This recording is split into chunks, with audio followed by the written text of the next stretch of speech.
ஓம் சாந்தாகாரம் புஜகசயனம் பத்மநாபம் சுரேஷம் விஸ்வாகாரம் ககனசதிருஷம் மேகவர்ணம் சுபாங்கம் லக்ஷ்மீகாந்தம் கமலநயனம் யோகீகிருத்யானகம்யம் வந்தே விஷ்ணும் பவபயகரம் சர்வலோகைகநாதம்.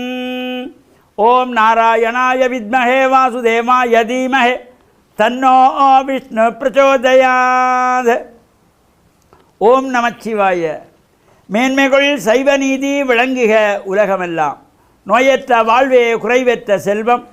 அந்த நோய் நொடிகள் இல்லாத வாழ்வு இந்த உலக மக்கள் எல்லோரும் வாழ வேண்டும் என்று கலியுகத்தின் காந்தமலை ஜோதியாகிய சபரிமலை சுவாமி ஐயப்பனுடைய திருவடிகளை சிறந்தாழ்த்தி டான் தமிழொலி ஓம் தொலைக்காட்சி நேயர்கள் அனைவருக்கும் சர்வதேச இந்து மத குறிப்பிடம் அகில இலங்கை சபரிமலை ஸ்ரீ சாஸ்தா பீடத்தின் சார்பில் இனிய வணக்கங்களும் நல்லாசிகளும்.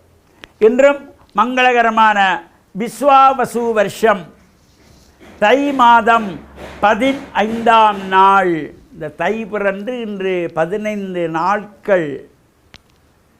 29/1/2026 வியாழக்கிழமை.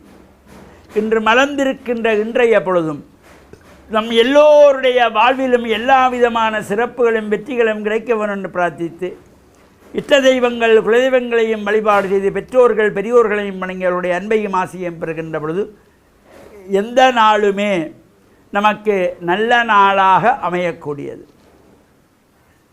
இன்று குரு வாரம் என்று போற்றுகின்ற வியாழக்கிழமை. அதிலும் இன்றைய தினம்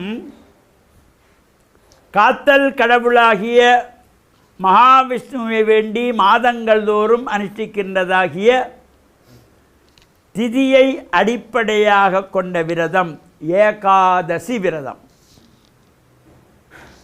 இந்த ஏகாதசி ஒரு மாதத்திலே 2 முறை வரும்.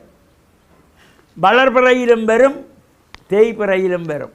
இது வளைப்பிறை ஏகாதசி. இந்த வளர்பிறையிலே வருகின்ற ஏகாதசி. அதிலும் ஒரு சிறப்பு பீம ஏகாதசி என்று இன்றைய தினம் பீம ஏகாதசி. இந்த பீஷ்மாச்சாரியாரை வேண்டி தர்ப்பணங்கள் கொடுக்கின்ற நாள். பாரத போரிலே அர்ஜுனனாலே பீஷ்மாச்சாரியார் அம்பெய்து வீழ்த்தப்படுகின்றார். அவர் மார்கழி மாதத்திலே அந்த சம்பவம் நடைபெற்ற பொழுதிலும் தனக்கு மரணம் சம்பவிப்பது உத்தராயணம் வர வேண்டும் என்று காத்திருந்து இந்த உயிரை நீப்பதற்கு மகாவிஷ்ணுடைய அருளை பெற்றவர். எனவே இந்த பீஷ்மாச்சாரியார் உத்தராயணத்திலே தான் தை மாதம் மகர ராசியிலே சூரியன் வந்த பொழுதுதான் உயிரை மாய்த்து கொள்ளுகிறார். அதனால் அவர் நித்திய பிரம்மச்சாரியாக வாழ்ந்தவர் பீஷ்மாச்சாரியார்.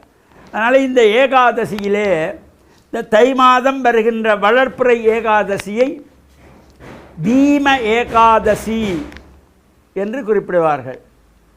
அவ்வாறு அந்த பீம ஏகாதசியிலே அப்பா உள்ளவர்கள் இல்லாதவர்கள் எல்லோருமே பீஷ்மாச்சாரியாரை வேண்டி தர்ப்பணம் கொடுக்கலாமா. அது ஒரு தனித்துவமான சிறப்பு. இல்லை நமக்கு அப்பா இருக்கிறார் நாங்கள் தர்ப்பணம் கொடுக்கப்படாது என்று எண்ண தேவையில்லை. அவர் நித்திய பிரம்மச்சாரியாகிய பீஷ்மாச்சாரியாரை யார் வேண்டுமானாலும் தர்ப்பணம் கொடுத்து பிரார்த்தனை செய்கின்ற பொழுது இந்த தோஷங்களெல்லாம் நீக்கக்கூடியது. எல்லா விதமான தோஷங்கள் இருந்தாலும் சகல தோஷங்கள் நீக்கக்கூடியது இந்த பீம ஏகாதசியிலே நாம் தர்ப்பணம் கொடுக்கின்ற பொழுது. பொதுவாக இந்த ஏகாதசியிலே விஷ்ணு ஆலயங்களிலே சிறப்பான அபிஷேகங்கள் ஆராதனைகள் பூஜைகள் வழிபாடுகள் நடைபெற்று அங்கு பிரசாதமாக துளசி தீர்த்தம் வழங்கி கொள்வார்கள். அந்த துளசி தீர்த்தம் எல்லா விதமான நோய்களையும் தீர்க்கக்கூடியது, அனைத்து பாவங்களையும் விலக்கக்கூடியது.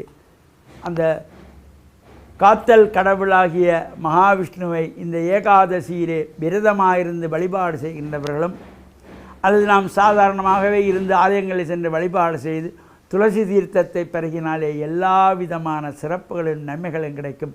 நம்பிக்கை அடிப்படையிலே அவரவர் தத்தமது மத வழிபாடுகள் ஒவ்வொருவரும் செய்கின்ற பொழுது நம்பிக்கை அடிப்படையிலே அதை பார்த்து பிறர் கேலி செய்யக்கூடாது. அவர்களுடைய மத கோட்பாடுகள் அதுபோல் இந்த விஷ்ணு ஆலயத்திலே இது பொதுவாக வைஷ்ணவர்கள் சிறப்பாக இந்தியாவை பொறுத்தவரையிலே சிறப்பான முறையிலே அங்குள்ள விஷ்ணு ஆலயங்களிலே பெரும் பூஜைகள் வழிபாடுகள் ஹோமாதிகள் எல்லாம் நடைபெறும்.